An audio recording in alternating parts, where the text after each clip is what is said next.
Assalamualaikum warahmatullahi wabarakatuh.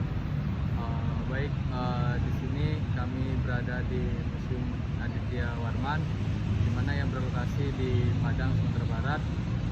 Sebelumnya, perkenalkan, saya Fadil Nadiatma. Saya Bika Adityo. Saya Ramadhani. Di sini kami sedikit melakukan tugas, yaitu mewawancarai untuk mengetahui beberapa informasi mengenai museum ini. Silahkan saksikan keseruannya. Terima kasih.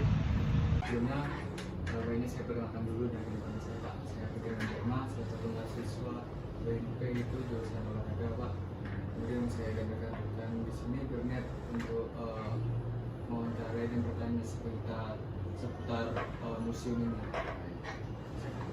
Sebelum itu saya belum berkenalan dengan Bapak. Saya ingin mengetahui siapa Bapak. Namanya siapa tadi? Fadil. Fadil, ya. Bagus. Oke, ini Saya Miki, Pak. Vicky, ini Ramadhani, Pak. Ramadhani. Ramadhani. Ramadhani, kira perkenalkan nama saya Fandro, dipanggilnya Ikhlas. Saya asli orang sini, orang Padang, ibu saya Tipu, ayah saya Dunawe. Saya di sini kepala seksi pelayanan dan edukasi Museum Aditya Warman. Oke, jadi tugas saya adalah bagaimana memberikan layanan informasi dan penyajian di lapangan maupun promosinya. Oke, saya seorang antropolog, gitu kan, dan tugas saya bagaimana mengemas tadi, koreksi menjadi informasi apapun yang masyarakat butuhkan terhadap museum, saya akan bantu. Itu penjelasan dari saya. Langsung saja saya bertanya sedikit mengenai museum ini. Yang pertama itu tadi kan saya sudah berkeliling di sana, Pak. Ya. Awalnya saya kira bangunan ini seperti rumah adat gitu kan, Pak. Ternyata di dalamnya berisi museum. Yang saya tanyakan itu apa rumah itu bisa dikatakan rumah adat? Apa hanya museum seperti itu, Pak? Jadi gini, ini adalah Museum Aditya Warman. Ide awalnya dari Gubernur Sumatera Barat Aduzen tahun 1973. Beliau menginginkan di Sumatera Barat ada pusat kebudayaan Minangkabau tahun 1973.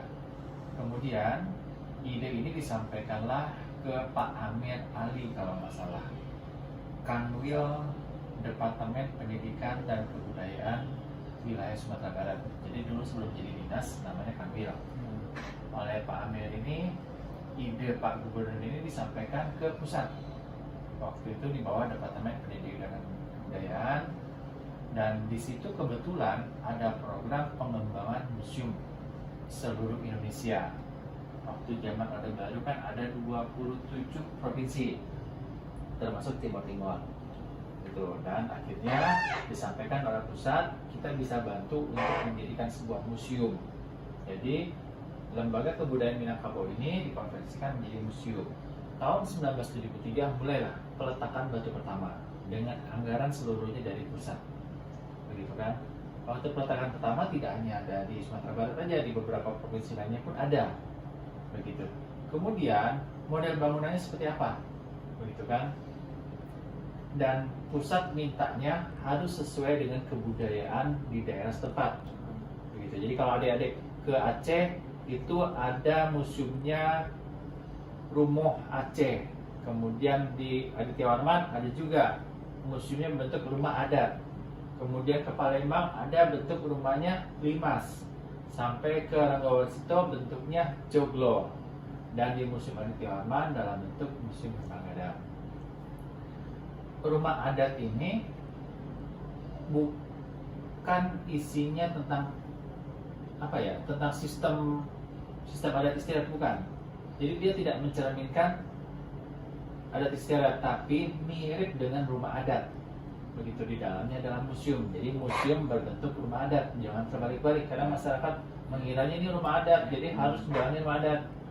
Belanda membangun Museum Mbak Anjuang tahun 1953 tanggal 1 Juli itu bukan rumah adat tapi museum. Jadi waktu sebelum Indonesia merdeka, Udah pernah ke rumah adat Banjong? Kebun binatang udah pernah? Belum. Kebun binatang juga. Di tengah-tengah kebun binatang itu ada rumah adat Banjong. Jadi Belanda ingin mengumpulkan seluruh hal-hal yang aneh di Sumatera Barat di rumah adat Banjong, termasuk koleksi yang ditemukan di Damasraya. Apa koleksinya? Aca Bairawa yang sekarang replikanya di Taman, aslinya di Museum Nasional. Jadi itu penjelasan saya mengenai rumah adat. Berarti kan berarti kan kita menyebutkan ini nih rumah adat yang bersihkan museum seperti itu. Terbalik. Museum mirip rumah adat. Oh, kan. Iya. Soalnya kan saya sendiri ini bukan berasal dari Padang. Oh, dari rumah adat. Saya dari Jambi gitu kan. Oh iya, oke. Mungkin kan pandangan pertama saya, oh ini rumah adat. Karena kan bangunannya itu seperti rumah adat. Nah, makanya waktu itu saya pertama masuk tadi bingung loh, ini dalamnya museum tapi bangunannya rumah adat. Berarti itu dibangun itu dari pusat itu meminta ciri khasnya dari sini. Betul. Dan memang tahun 70-80 gubernur saat itu meminta bangunan perkantoran menyerupai rumah adat. Contohnya ada apa sekarang? Sekarang ada Jalan Sudirman, Bank Indonesia itu kan bergonjong, kemudian kantor gubernur juga bergonjong. Mungkin Polda itu udah berubah kali, kan sejak 2009 kan dia dibangun lagi, jadi menyerupai instruksi dari pusat sama semuanya Polda begitu. Jadi seperti itu. Jadi memang rumah adat mulai punah di Sumatera Barat, makanya gubernur minta perkantoran aja yang menyerupai rumah adat begitu. Jadi seolah-olah ciri khas Minang tuh masih ada ya, walaupun modern gitu kan. Iya. Tapi ingat loh, tidak selalu rumah adat memiliki gonjong. Gonjong ini yang boleh mana Pak? Yang menyerupai tanduk kerbau. Itu namanya gonjong. Ya, jadi tidak selalu rumah gadang berbentuk gonjong. Contoh, rumah gadang di daerah pesisir itu ada rumah adat, rumah gadang Kijang Pedati. Itu dia berbentuk bungkus nasi, tudung nasi. Begitu itu rumah gadang juga. Jadi memang rumah gadang ini banyak ciri khasnya yang banyak yang belum diketahui. Kita tahunya kan bertanduk aja rumah gadang. Betul. Itu adalah rumah adat Minangkabau. Ya. Tapi enggak ada hal yang lainnya. Begitu. Tadi kan Bapak menyebutkan museum ini tuh pada tahun berapa Pak? 1974 mulai peletakan batu pertama, diresmikannya tanggal 16 Maret 1977. Ini. Iya Pak. Berarti itu 1974 itu kan peletakan Batu batu pertama. Iya. Apakah sebelum itu ada tadi kan disampaikan rumor-rumornya seperti niatnya membuat ini tuh pada tahun Oke, idenya tahun 1973. Jadi Pak Gubernur Harun Zain dia ingin membuat lembaga kebudayaan Minangkabau, gitu kan. Jadi karena di sini kan ada taman budaya segala macam, jadi di situ makanya akhirnya disampaikan ke pusat, dibangunlah museum Aditya Warman. Beberapa kemudian ada taman budaya juga.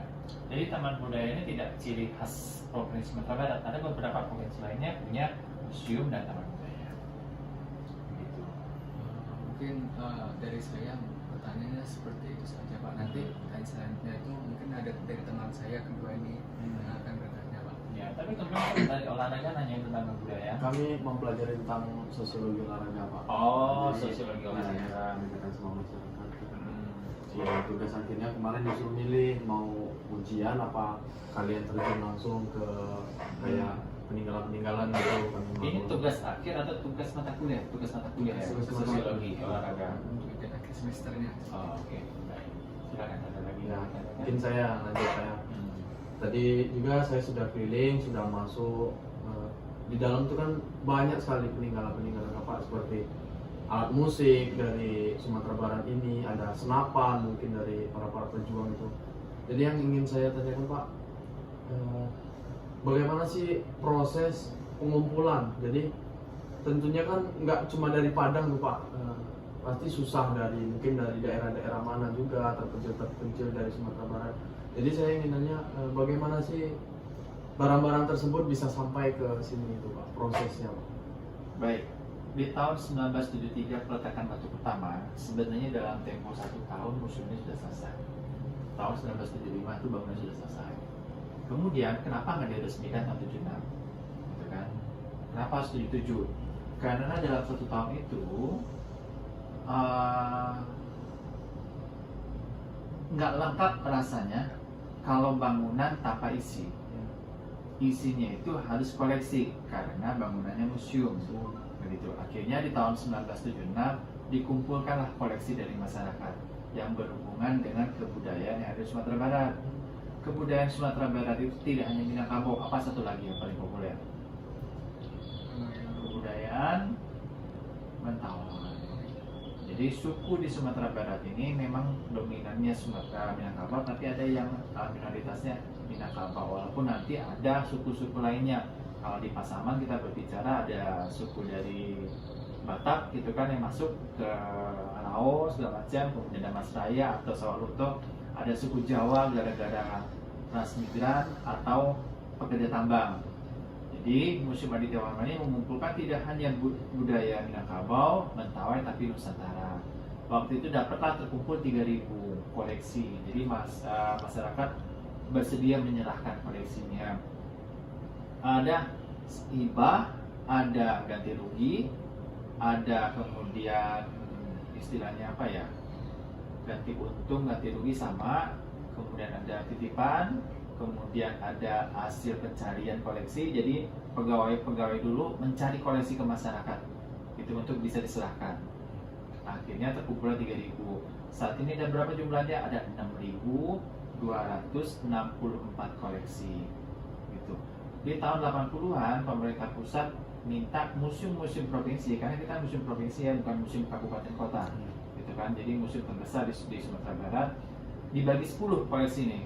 Pertama mulai dari arkeologika, biologika, etnografika, kemudian ada keramalogika, ada historika, itu termasuk senjata tadi masuknya historika. Kemudian ada numismatik, heraldika, kemudian ada naskah, kemudian ada kesenian dan teknologika. Jadi 6.264 koleksi itu digabung ke dalam 10 jenis klasifikasi. Jadi yang ada disebutkan tadi tinggal diklasifikasikannya aja. Untuk lebih jelasnya kita sudah bangun website www.museumadityawarman.org atau adik-adik bisa download di Android maupun di App Store Museum Aditya Warman. Alhamdulillah sudah 5.300 koleksi sudah masuk semuanya di data digital. Begitu deh cara pengumpulannya. Itu sampai sekarang seandainya masih ada masyarakat yang mau menyerahkan, nah di sini mau menerima gitu ya Pak? Ya, kita siap menerima, tapi dengan 2 syarat. Pertama, usianya sudah 50 tahun. Jadi kalau misalnya produknya sudah lebih 50 tahun, suku-suku sudah tidak ada lagi di masyarakat, tinggal satu-satunya itu kita siap menerima. Kedua, dia punya nilai historis, sejarah. Jadi kalau misalnya ini laptop saya pakai sudah puluhan tahun, saya serahkan, ceritanya begini, ini waktu rapat segala macam, ada sejarahnya. Jadi 2 ini yang kita harapkan, itu kita akan terima. Terima kasih Pak. Mungkin saya kembalikan karena saya Ya, bergantian baik.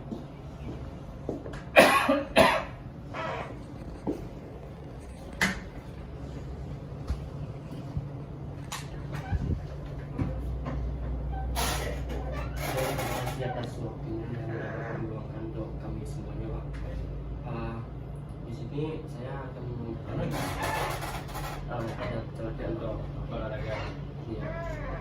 Jadi itu yang mau saya tanyakan, kan dari museum ini kan pasti ada kayak sejarah dari pahlawan-pahlawan yang dulu-dulu. Jadi itu siapa aja sih yang menjadi tokoh dalam museum yang ada di sini Pak? Oke. Itu masuk kategori historika. Jadi koleksi sejarah. Cuman sayangnya kita tidak mengumpulkan cerita. Kita memang mengumpulkan cerita, tapi kita lebih mengutamakan kebendaannya. Itu apa yang pahlawan itu punya, kita simpan. Contohnya keluarga Tuanku Imam Bonjol tahun 80-an dia menyerahkan naskah Tuanku Imam Bonjol yang ditulisnya waktu ditangkap oleh Belanda di Manado, gitu kan? Misalkan di kita. Kemudian ada pakaian waktu Bagindo Ajis Chan, kenal nggak? Kalau jalannya kenal kan? Jalan. Untuk langsungnya belum sih. Ya, yang dekat Imam Bonjol itu ada jalan Bagindo Ajis Chan. Bagindo Ajis Chan itu wali kota kedua Kota Padang. Jadi ada pakaiannya dititipin oleh keluarganya, diserahkan ke kita terima. Jadi semacam apa ya, koleksi-koleksi dari tokoh-tokoh pahlawan itu yang ada. Jadi kita tidak istilahnya tidak spesifik seluruh tokoh-tokoh di masyarakat di Sumatera Barat kita kumpulkan. Tapi ada museum namanya Museum Kelahiran Bung Hatta di Bukit Tinggi. Itu memang dia khusus tentang Bung Hatta semuanya. Kalau kita sifatnya museumnya umum, begitu. Jadi kalaupun ada koleksi-koleksi tokoh, kita masukkan ke jenis klasifikasi koleksi historika.